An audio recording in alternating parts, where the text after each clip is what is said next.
पिता रामचन्द्रः स्वामी रामो मत्सखा राघवेशः सर्वस्वं मे रामचन्द्रो दयालुः नान्यं देवं नैव जाने न जाने आपदामपहर्तारं दातारं सर्वसम्पदां लोकाभिरामं श्रीरामं भूयो भूयो नमाम्यहं कूजन्तं राम रामेति मधुरं मधुराक्षरम् आरुह्य कविताशाखां वन्दे वाल्मीकिकोकिलं रामाय रामभद्राय रामचन्द्राय वेधसे रघुनाथाय नाथाय सीताया पतये नमः।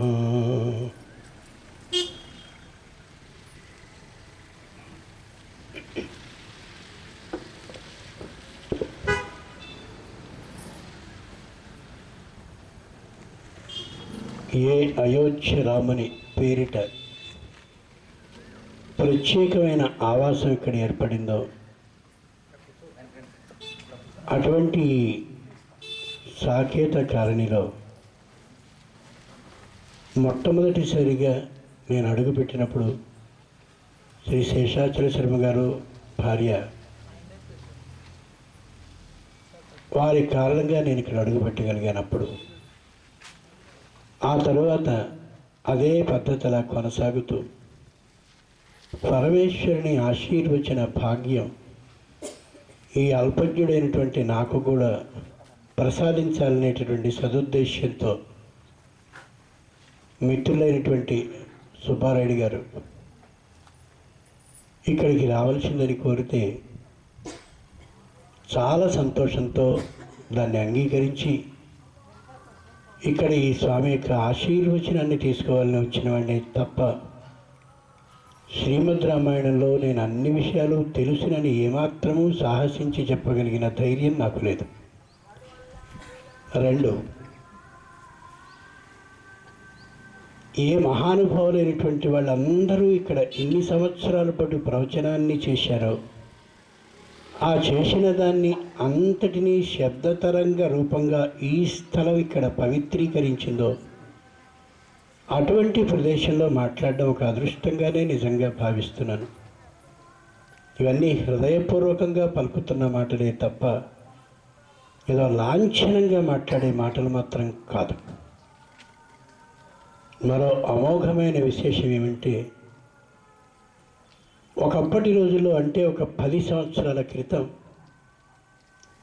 చుట్టూరా ఉండేటటువంటి 10 ఇళ్ల వాళ్ళు కలిసి ఒక దేవాలయంలోనో ఒక ప్రత్యేకంగా చిన్న ఉద్యానవనంలోనో లేక మరో చెట్టు నిండా కిందనో కూర్చుని 4 మంచి మాటలు చెప్పుకుంటూ ఉండేవారు. దాని ప్రభావం వాళ్ళ ఇళ్ల మీద ఉంటూ ఉండేది, వాళ్ళ పిల్లల మీద పడుతుండేది.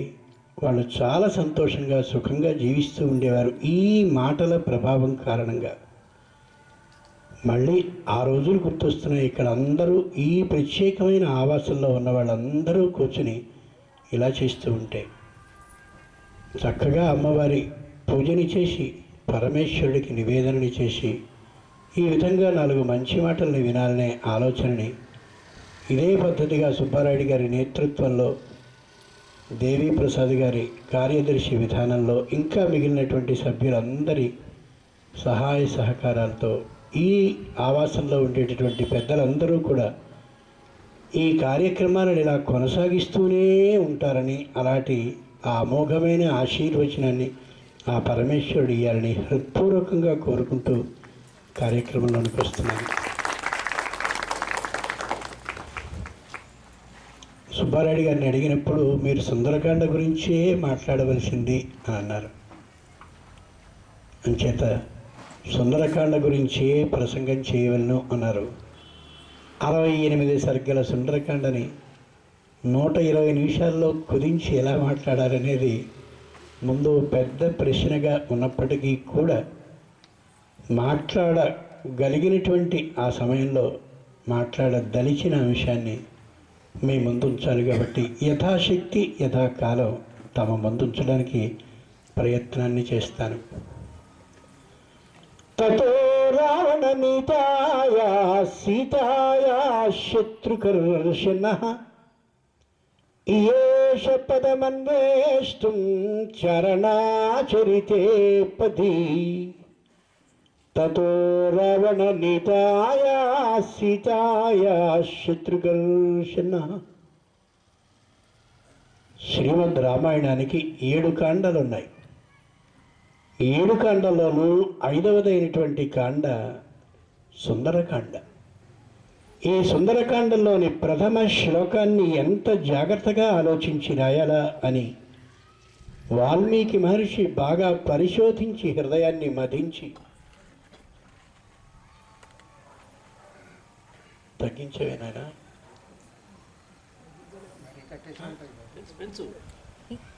హృదయాన్ని మధించి తగ్గించి బాగా ఆలోచించి రాసినటువంటి శ్లోకం ఇది. తతో రావణనీతాయా సీతాయా శత్రుకర్షణః. తతః అంటే ఆ మీదట ఏం జరిగిందంటే అని ప్రార్థన. దానికి అర్థం ఆ మీదట అంటే సహజంగా ఒక కథని ప్రారంభించి మనం చెప్తుంటే కథ సరిగ్గా మధ్యకు వచ్చింది అని అనుకుందాం. కథ మధ్యలోనికి వచ్చినటువంటి సందర్భంలో అక్కడ ఆగితే చెప్పేటటువంటి వాడు చాలా శ్రద్ధగా చెప్తున్నటువంటి సందర్భంలో శ్రోత చాలా బాగుంది, ఆ తర్వాత ఏం జరిగింది అంటాడు. అంటే సరిగ్గా కథ మధ్యంలో ఉంది అని అర్థం. అంచేతనే సుందరకాండకి ఉన్నటువంటి పేరు సోయం హి మధ్యమ కాండ. సుందరకాండని మధ్యమ కాండ అని పిలుస్తారు. నిజానికి ఉన్నటువంటి కాండలు శ్రీమద్ రామాయణంలో 7 అయితే 7 కాండల్లోనూ 4వ కాండ మధ్యమ కాండ కావలసి వచ్చిన 5వదైనటువంటి సుందరకాండని మధ్యమ కాండ అని పిలుస్తారు. పిలవడానికి కారణం ఏ శ్రీమద్ రామాయణ కథ సరిగ్గా మధ్యలో ఆగిందో అక్కడికి 11,999 శ్లోకాలు కిష్కింధాకాండతో ముగిస్తే 12,000వ శ్లోకంతో ప్రారంభమవుతోంది సుందరకాండ. మొత్తం 24,000 శ్లోకాల గ్రంథం అది. అందుకనే ఆయన బాగా ఆలోచించి పేరు కూడా ఏం పెట్టాలా అని నిర్ణయించుకుని సోయం హి సుందరకాండ సుందర అని పేరు పెట్టాడు. లోకంలో ఒక తండ్రికి 7 పిల్లలు ఉన్నారు అని అనుకుందాం. 7 పిల్లల్లో మా 5వవాడు అందగాడు అని కానీ చెప్పినట్లయితే మిగిలిన 6 అందగాళ్ళు కాదని తండ్రే అంగీకరిస్తున్నట్టు కదా. 7 కాండల శ్రీమద్ రామాయణంలో 5వ కాండకి మాత్రమే ఆయన సుందరకాండని పేరు పెట్టాడు. అంటే మిగిలినటువంటి కాండలు సుందరాలు కావా, సౌందర్యం వాటిలో లేదా అనే అనుమానం మనకు వస్తుంది. కానీ విశేషం ఏమంటే సుందర అంటే సౌందర్యానికి సంబంధించిన రహస్యాన్ని వివరించే కాండ అని అర్థం. సోయో హి సుందర కాండ. ఎక్కడైనా ఎవరైనా కానీ వ్యక్తులు తప్పిపోయినట్లయితే తప్పిపోయినటువంటి వాళ్ళని వెతకడం కోసమని ఎరుగున్న వాళ్ళని మనం పంపుతాం. అది లోక సహజ సాధారణ విధానం. కానీ చిత్రమైన అంశం ఏమిటంటే న సీతా తేన దృష్టావా. ఏ సీతమ్మని ఆంజనేయుడు ఎంత పరిశీలించినా గుర్తించలేడో అలాంటి సీతమ్మని గుర్తించడానికి ఆంజనేయుడిని పంపిస్తున్నాడు రామచంద్రమూర్తి. సోయం హి సుందరకాండ. ఇక్కడ ఏదో రహస్యం ఉంది, జాగ్రత్త నాయన వాల్మీకి చెప్తున్నాడు మనకి. అసలు ఎరగడు సీతమ్మ ముక్కుముగాన్ని చూడడు ఆంజనేయుడు. నువ్వు వెళ్ళి సీతమ్మని వెతుక్కురా. లోకంలో ఎవరైనా తెలియనిటువంటి వాళ్ళని వెతుక్కు రావయ్యా అని అన్నప్పుడు అవతలివాడు చెప్పినప్పుడు యువతలివాడు ఏమంటాడు? మంచిదే, కానీ నేను ఆవిడ్ని గుర్తుపట్టలేనే, నాకెందుకయ్యా ఈ పనిని అప్పచెప్తున్నామని అడుగుతాడా? అడగడా? సామాన్యమైన మనమే అడుగుతాం కదా. ఆంజనేయుడు అన్నాడు, అథవా త్రిదివే సీతాం ఆనయిష్యామి రావణం. సీతమ్మ స్వర్గంలో ఉన్నా, రావణాసురుడు ఎక్కడా ఉన్నా తీసుకొస్తాను తప్ప సీతమ్మ కనిపించలేదనేటటువంటి ఆ వార్తని చెప్పను అన్నాడు ఆయన. అంత ధైర్యం ఏమిటో, రహస్యం ఏమిటో అది తెలుసుకోమంటాడు. సోయం హి సుందర కాండ, సోయం హి సుందర కాండ. పేరు పెట్టడానికి ఎంత ఆలోచనో చూడండి. లోకంలో ఏదైనా ఒక వస్తువుని మనం దొంగతనం కానీ చేసినట్లయితే, దొంగతనం చేయబడ్డ వస్తువుని ఎక్కడో భద్రంగా దాస్తాం. ఎవరొచ్చి అడిగినా నాకు ఆ విషయమే తెలియదని బొంకుతాం. దాన్ని అస్సలు కనిపించినటువంటి ప్రదేశంలో రహస్యంగా ఉంచుతాం. ఏ రావణాసురుడు అతి కష్టం మీద సీతమ్మని దొంగతనం చేసుకుని తీసుకువెళ్ళాడు ఆయన. సీతమ్మని ఎక్కడ ఉంచాడు అంటే అశోకవనంలో శివశప వృక్షం కింద బహిరంగంగా ఉంచి, ఆకాశంలో కిన్నర కింపురుష యక్ష గంధర్వ విహంగ నాగ రాక్షస జాతులు ఎవరు అలా విమానాల మీద వెళ్ళినా కనిపించే అతి బహిరంగ ప్రదేశంలో ఉంచి, భద్రం తే భీరు, ఎంత రహస్యంగా దాచానో తెలుసునా అంటాడు. అసలు రహస్యమే ఉంది అందులో. అతి భద్రంగా దాచడానికి, విశేషానికి అంత బహిరంగంగా సీతమ్మని ఉంచి, నేను చాలా భద్రంగా ఉంచానే అనడంలో ఆశ్చర్యం కదా. సోయం హి సుందర కాండ, సోయం హి సుందర కాండ. సీతమ్మ రాముని యందు మాత్రమే ఇష్టం కలిగినటువంటి ఇల్లాలు కాబట్టి, రావణాసురుడంటే ఇష్టం లేనటువంటి గృహిణి కాబట్టి, మహాసాధ్వి కాబట్టి, ఏ క్షణంలో అయినా వెళ్ళిపోదామనేటటువంటి ఉద్దేశాన్ని కలిగి ఉన్నటువంటి ఆమె వెళ్ళిపోతుంది. కాబట్టి రావణాసురుడు ఏం చేయాలి? అతి భద్రంగా రాక్షసులైన వాళ్ళందరినీ కాపుదలగా పెట్టి ఉండాలి. కానీ ఎవరిని కాపలా పెట్టాడు అని ఆలోచించి చూస్తే, ఏకాక్షీం ఏకకర్ణాచ మస్తకోచ్ఛ్వాసనాశికాం. ఒక కన్నున్నదాన్ని, ఒక కాలున్నదాన్ని, పరిగెత్తలేని దాన్ని, కాళ్ళు రెండు బోధకాళ్ళు అయినటువంటి దాన్ని, బొజ్జ వేలాడుతున్నదాన్ని, పరిగెత్తలేని దాన్ని, తల మీద ముక్కు పెట్టుకుని ఉచ్ఛ్వాస నిశ్వాసాలు చేసేటటువంటి అంగవైకల్యం కలిగిన స్త్రీలనే పెట్టాడు తప్ప ఒక్క పురుష రాక్షసుణ్ణి పెట్టలా. సోహి సుందర కాండ. ఎందుకని ఇలా చేసి ఉంటాడు? సోయం హి సుందర కాండ. ఒకే ఒక్క ఆంజనేయుడు స్వయంగా లంకానగరం నుంచి, లంకానగరానికి రామచంద్రుడి దగ్గర నుంచి వచ్చాడు.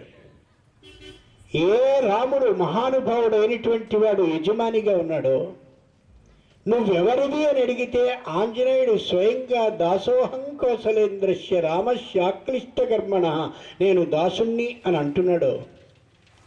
ఆ దాసుడైన వాడు యజమాని చెప్పినటువంటి పనుల్ని మాత్రమే చేయవలసి ఉంటే, యజమానుడు చెప్పనటువంటి ఏ లంకా దహన కార్యక్రమాన్ని ఆంజనేయుడు చేశాడో అది నేరం కదా. ఇతను దాసుడవుతాడా? సోయోహి సుందర కాండ. యజమాని చెప్పనటువంటి పనిని చేసి నేను దాసుణ్ణి అంటాడు ఆంజనేయ స్వామి. పోనీ లంకా దహనాన్ని చేశాడు. చేసిన తర్వాత రాముడి వృత్తాంతాన్ని చిట్ట చివరిలో విన్నాడు ఆంజనేయుని ద్వారా.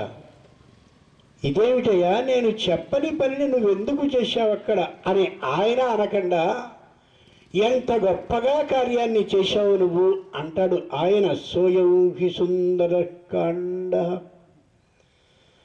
ఆంజనేయుడు స్వయంగా సీతమ్మని దర్శించాడు. సీతమ్మ బోరుబోరుమని ఏడుస్తూ కనిపించింది. అమ్మా, నా భుజం మీద ఉండే రోమాన్ని చూడు, చాలా మెత్తగా ఉంది. ఆకాశంలో కానీ, పాతాళంలో కానీ, వాయు మార్గంలో కానీ, దృశ్య మార్గంలో కానీ, అదృశ్య మార్గంలో కానీ ఎలాగైనా కానీ వెళ్ళగలిగినటువంటి శక్తివంతుణ్ణి నేను. నా శరీరం చూడు ఎంత పెద్దగా ఉందో అని చూపించి, అగ్నిహోత్రమివాధ్వరాత్, యజ్ఞంలో అగ్నిహోత్రంలా అతి పవిత్రంగా నిన్ను భుజం మీద కూర్చోబెట్టి రామచంద్రుని పాదపద్మాల వద్దకి తీసుకువెళ్ళి ఉంచుతానమ్మా అని ఆంజనేయుడు సీతమ్మతో అనబోతున్నాడు. ముందురండి.